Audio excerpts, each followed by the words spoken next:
Hey there, guys. The upper body split in relation to bench press. During a deload, I changed things around slightly, and that's simply because I'm not doing the amount of volume. So what I'll do is I'll train back and then bench press. It sort of turns it into a push-pull sort of day. During a proper comp prep and the rest of it, I don't like this approach because the volume is too low for me to get any significant gains. On the flip side, in a deload, it works really well because recovery is there. My body's still trying to get back to where it was sort of pre-comp prep and just sort of deload and rest. The biggest advantage of going push-pull is the benefits of reciprocal inhibition.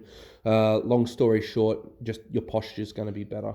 That's probably the most simple and basic way of putting it because, your chest and back, you're not going to have one that's overly tight versus the other. My other split, if it's a comp prep, it's generally pecs, delts, and triceps, all sort of like push movements. And then the second day would be more pulling. So that would be back and bicep sort of work with, some squats or light deadlifts thrown in somewhere because it's going to be a lighter leg day as well.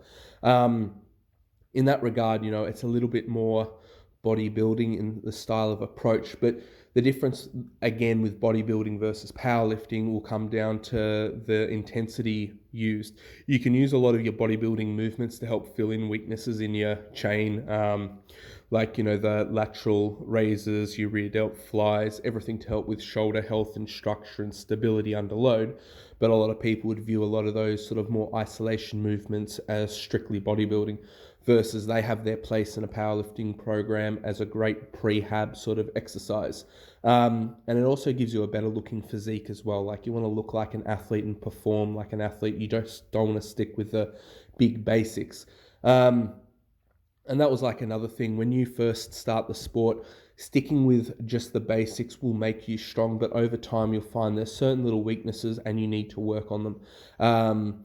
For me, if I'm addressing, say, the squat, some weaknesses over time are going to be more glutes and hamstring based, if you're only strictly squatting. Can I get around that? Yes, you can modify the way that you squat. So for me, I'll do front squats, but with a slightly wider stance, and I'll pause them because that way, I'm going well past depth and I can hold tension in glutes and hamstrings as opposed to traditional squats and just cutting them at, parallel and coming up. So a lot of the things come down to, how specific you want to be in your programming. For me, taking a deload is a great way of just ensuring overall health, especially for the journey of the sport.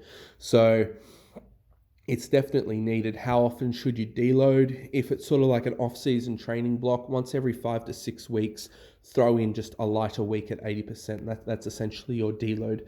After a big competition, I'll deload for a lot longer, especially in terms of heavy weight on the back, in terms of traditional squats as well as deadlifts. But what I'll do for that, I'll touch on that in another video shortly because it needs a better explanation.